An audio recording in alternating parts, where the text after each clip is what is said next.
How to learn English fast. On a quiet morning, the city wakes slowly, and a young learner stands by the window with a small notebook in hand. The learner has a clear wish to learn English fast, not only for tests or jobs, but to open doors, meet people, and understand the world. The goal feels big, but the learner decides to move with calm steps every day, like walking a long road with steady feet. The plan is simple and strong. Listen a lot, read a little more than before, speak a little every day, and write short lines that grow into longer lines. The learner promises to keep going. Even when the path feels hard, the first day begins with sound. Before the sun is high, the learner puts on earphones and plays slow English audio. The speaker has a friendly voice, clear and warm. The learner listens without stress and lets the rhythm of English flow like a small river. At first, many words feel new. The learner does not stop the audio again and again.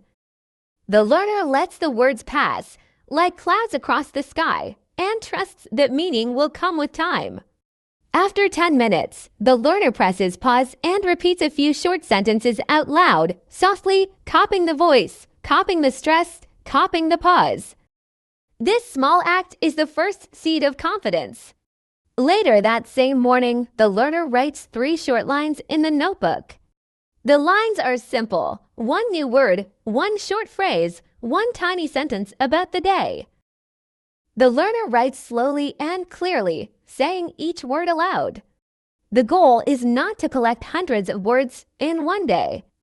The goal is to make a few words feel like friends.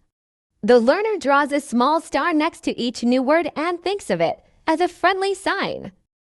This word is important, and it will return. At home, the learner places little labels on everyday things. On the cup, a label says cup. On the door, a label says door. On the mirror, a label says mirror. The house becomes a small English world. Every step offers a chance to meet a word. The learner smiles because the house now speaks. In the evening, the learner reads a short, easy story. The story is about a person who goes to the market and buys fruit. The sentences are short and clean. The learner moves a finger under each line and reads slowly, line by line, without trying to look perfect when a word feels hard. The learner stops for one breath, guesses the meaning from the other words, and moves on. If the same word appears again later, the guess becomes stronger.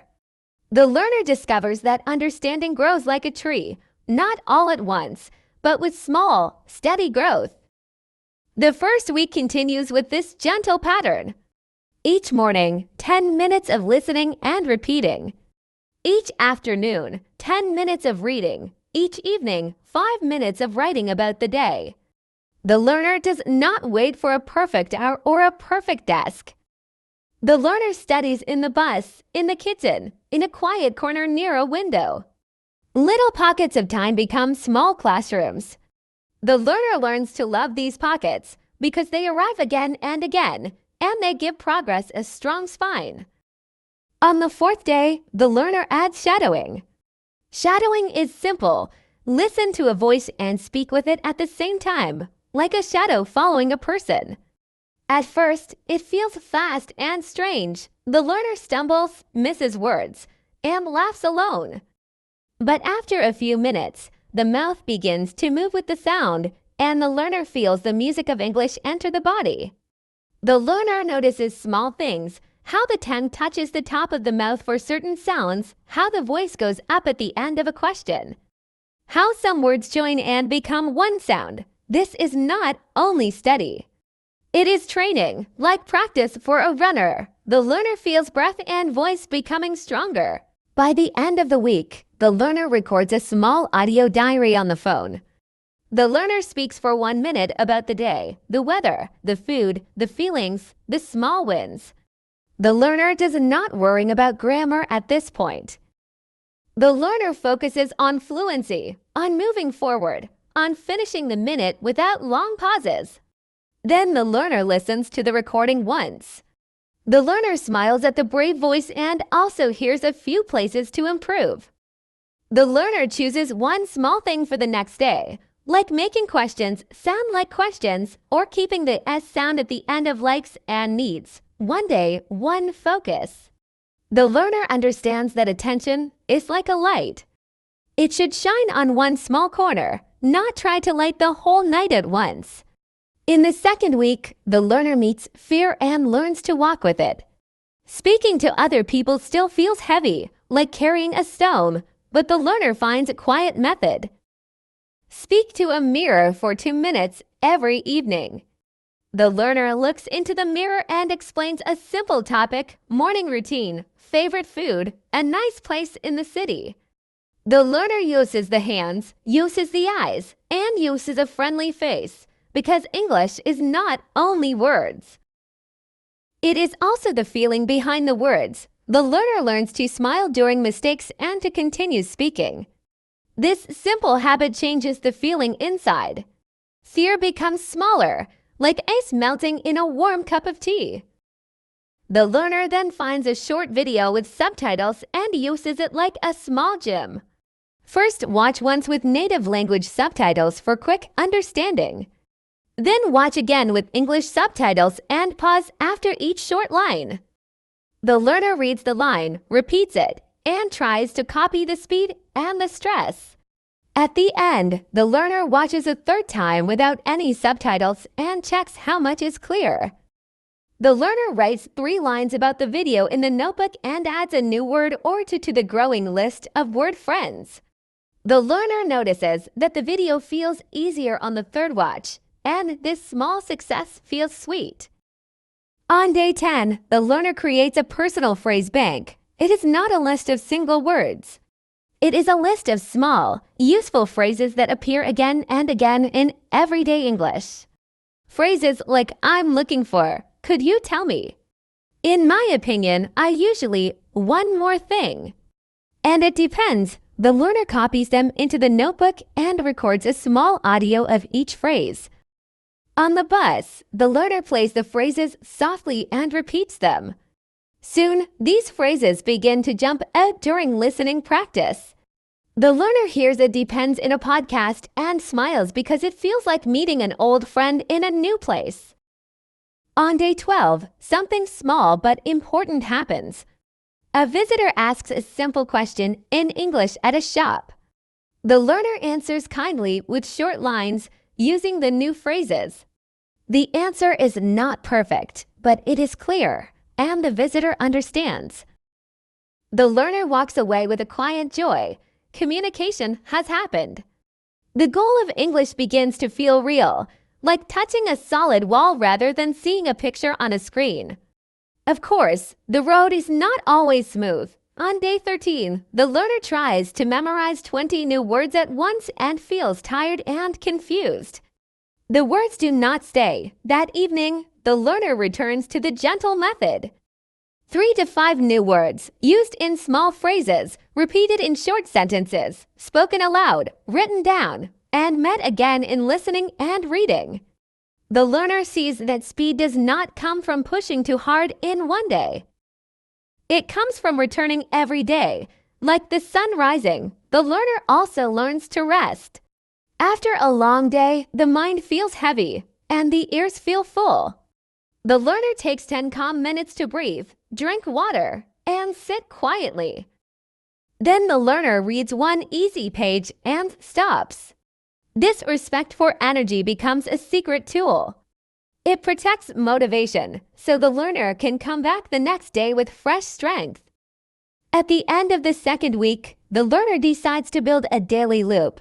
The loop is short and clear. Listen for 10 minutes, read for 10 minutes, speak for 2 minutes, write for 5 lines. If time allows, add shadowing for 2 short paragraphs. The loop fits in 30 to 40 minutes. On busy days, the learner completes a smaller loop. On free days, the learner enjoys a longer loop. This loop becomes a quiet promise that turns into action. The learner learns that promises to the self are like bridges. Once built, they carry you over the river again and again. The learner's phone holds small treasures now: voice diaries with growing confidence, screenshots of short texts that felt interesting, a list of phrases, and a few photos of labels around the house. The notebook holds more treasures. Short stories about simple days, questions and answers that the learner writes alone, and small reflections about what worked and what needs extra time. These simple records help the learner see progress with honest eyes. When doubt appears, the learner looks back and sees a line of small steps that form a long path. At this point, friends begin to ask for advice. They want to know the magic secret for learning fast. The learner smiles because the secret is not magic. The secret is small and kind. The secret is to make English part of daily life, in the ears, in the eyes, on the tongue, and in the hand. The secret is to speak early, even when it is not perfect, and to keep the heart soft when mistakes come. The secret is to return tomorrow. One evening, the learner hears news about an upcoming opportunity, a short interview in English for a program that starts in 1 month. The learner feels a mix of fear and excitement. The dream begins to shine brighter, and the timeline becomes real. There are 30 days. The learner goes to the notebook and writes a new title at the top of a fresh page. 30 days of strong practice. Under the title, the learner draws 4 small boxes labeled listening, reading, speaking, and writing. The learner plans to touch each box each day and to choose 1 box for extra attention. The learner also chooses 1 topic per day: family, work, travel, food, health, plans, problems and solutions, goals and steps, daily news, and small stories. The plan feels light and powerful at the same time. The next morning, the learner tries a new practice: retelling. After listening to a short audio, the learner explains the same story in simple English, using personal words, not the exact words from the audio. This practice shows gaps, and the learner sees where help is needed. Sometimes the learner cannot find the right word. Then the learner uses a simple phrase instead, like the thing we use to, or a place where people go to, and continues. Later, the learner looks up the missing word and adds it to the phrase bank. Retelling turns passive knowledge into active language, and the learner feels the mind build quick paths between thought and speech. A few days later, the learner begins to read slightly harder texts, short articles with clear language. The learner uses a pencil to mark words that repeat and phrases that sound natural. The learner copies 1 beautiful sentence each day and tries to build a new sentence with the same shape but different words. This practice is like building with blocks. Once the shape is strong, many new sentences can stand on that same base. The learner notices how English connects ideas with small words like but, because, although, however, and so. These small words become tools to make thoughts clear. By the end of the 2nd week, a change is visible. The learner's voice is steadier. The learner's ears catch more meaning, even when the audio is a little faster. The learner's hands move easily across the page, writing simple lines that carry real ideas. The learner's eyes do not fear longer paragraphs anymore. The learner is still far from perfect and still meets mistakes every day, but the mistakes now feel like friendly notes that say, "Fix me when you can," and keep going. Night falls, and the learner stands again by the window with the small notebook. The city is quieter now. The learner thinks about the month ahead and the interview that waits like a small hill on the road. The learner does not ask for luck. The learner asks for habit, for discipline, for joy in the work. The learner closes the notebook and sets the alarm for an early start. Tomorrow will bring new listening, new reading, new speaking, and new writing. Tomorrow will bring 1 more step.